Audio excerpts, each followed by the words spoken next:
The Lord be with you. And with your spirit. A reading from the Holy Gospel according to Mark. Glory to you, O Lord. As Jesus was setting out on a journey, a man ran up, knelt down before him, and asked him, "Good teacher, what must I do to inherit eternal life?" And Jesus answered him, "Why do you call me good? No one is good but God alone. You know the commandments: you shall not kill, you shall not commit adultery, you shall not steal, you shall not bear false witness, you shall not defraud, honor your father and your mother." He replied and said to him, "Teacher, all of this I have observed from my youth." Jesus, looking at him, loved him and said to him, "You are lacking in one thing. Go, sell what you have and give to the poor, and you will have treasure in heaven. Then come, follow me."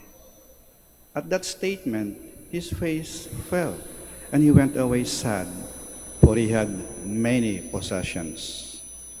Jesus looked around and said to his disciples, "How hard it is for those who have wealth to enter the kingdom of God." The disciples were amazed at his words. So Jesus again said to them in reply, "Children, how hard it is to enter the kingdom of God. It is easier for a camel to pass through the eye of a needle than for one who is rich to enter the kingdom of God." They were exceedingly astonished and said among themselves, "Then who can be saved?" Jesus looked at them and said, "For men it is impossible, but not for God. All things are possible for God." The Gospel of the Lord. Praise to you, Lord Jesus Christ. Please be seated. Hindi madali ang pagpasok sa kaharian ng langit. Hindi madali ang pagsunod kay Jesus kasi maraming mga sagabal, maraming mga hadlang. At ang isa doon ay ang kayamanan. Ang kayamanan kasi parang ginto, kumikinang. At ang kumikinang nakakasilaw. At pag nasilaw ka, hindi mo na makikita ang iyong daraanan. Hindi mo na alam kung sinong iyong sinusundan. Kaya ang sabi ni Jesus sa Ebanghelyo, napakahirap para sa isang mayaman na pumasok sa kaharian ng Diyos.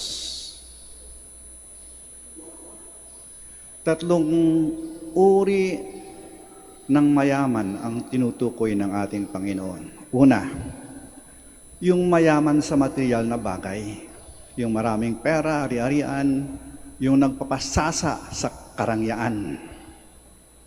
Hindi masama ang maging mayaman. Ang masama ay ang maling paggamit ng ating kayamanan. Hindi masama ang maging mayaman. Maraming taong naging mayaman dahil sa tulo ng kanilang pawis, luha at dugo na kailang sakripisyo. At maraming mga mayayaman na yun bang tumutulong sa kapwa, sa mga mahirap, tumutulong sa simbahan, tumutulong sa pagpalaganap ng kaharian ng Diyos ito sa lupa. Hindi masama ang maging mayaman. Ang masama ay pagka inaabuso mo ang iyong kayamanan. May kakayahan ka, hindi ka tumutulong sa mga mahirap na diyan lang sa tabi mo. O mali ang kayamanan mo, ginagamit mo upang makapanlamang ng kapwa, o makaapi ng kapwa, o makapanloko ng kapwa. Ikalawang uri ng kayamanan, yung mayaman sa karanasan. Lahat tayo may karanasan. Lahat tayo may mga pinagdaanan. May karanasan na masaya, malungkot, may mabuti, may masama, may maganda, may pangit. Ang tinutukoy ng Panginoon ay yung mga mayaman sa pangit, masakit, mapait, at nakakahiyang mga karanasan. Kasi pag mayaman tayo rito, naging negatibo ang takbo ng ating buhay. Ibig sabihin, yung bang hinihila ka pababa ng iyong pangit na nakaraan o masakit na karanasan, kaya hindi ka nakaka-move on eh. Hanggang ngayon, mainit pa rin lagi ulo mo eh. Hindi mo alam kung bakit bigla ka na nagagalit eh. Kasi, yung makaranasan mo, taglay-taglay mo pa rin eh. Dala-dala mo pa eh. Naging pabigat sa'yo at naging pabigat din sa iba. Ikatlong uri ng pagiging mayaman, yung mayaman sa kalokohan. Aminin natin o hindi, may mga ginagawa pa rin tayong kalokohan. Hindi man talaga tayo masamang mga tao eh. Pero, nakagawa tayo ng mga kalokohan. At kuminsan yung kalokohan to, nagdadala sa atin sa kasalanan at sa kasamaan. Kasi may mga taong nasasaktan, may mga taong nahihirapan, may mga taong maaaring umiyak o siya ng buhay dahil sa mga kalokohan natin. At pag marami kalokohan ginagawa mo, edi marami ka nasaktan at pinahirapan. Kaya etong sabi ng ating Panginoon, mag-ingat kayong mayayaman ha. Yung mayaman sa karangyaan, walang pakialam sa mahirap sa kanilang paligid. Yung mayaman sa mga mapait, pangit, masakit, nakakayang mga karanasan. Kasi pabigat yun sa buhay ninyo. At yung mayaman sa kalokohan na nakakasakit at nakakasira ng inyong kapwa. Ngayon po dito sa Manaoag ay ginagawa ang common study ng mga novices. Ito yung mga nobisyo ng Dominican Province of the Philippines at ang mga nobisya ng iba't ibang kongregasyon ng mga Dominican sa Pilipinas. Marami po sila, 50 po sila. Common study, sama-samang pag-aaral. Sila yung mga novices at bilang novices, naghahanda sila upang gawin ang kanilang pagtatalaga ng sarili o profession. Pag-alay na lang sarili sa Diyos. Saan gagawin nila ang pangako ng poverty, chastity, obedience. Tamang-tama itong sinabi ko. Bagay ito, yung tatlong kayamanan. Una, mag-ingat kayo, naging mayaman sa mga kayamanang pangmundo. Baka masilaw kayo. Dapat maging simple, payak ang inyong pamumuhay. Hindi naghahanap kung anong wala, ngunit marunong magpasalamat kung anong meron kayo. Upang maging handa kayo to profess the vow of poverty. Pangalawa, huwag kayong maging mayaman sa karanasan na pangit, masakit, mapait, at nakakahiya. Mag-move on na kayo. Huwag kayong pabilanggo sa inyong mga hindi magandang nakaraan. Talikdan ninyo, burahin ninyo ang inyong mga experiences na hindi maganda. Mag-move on kayo.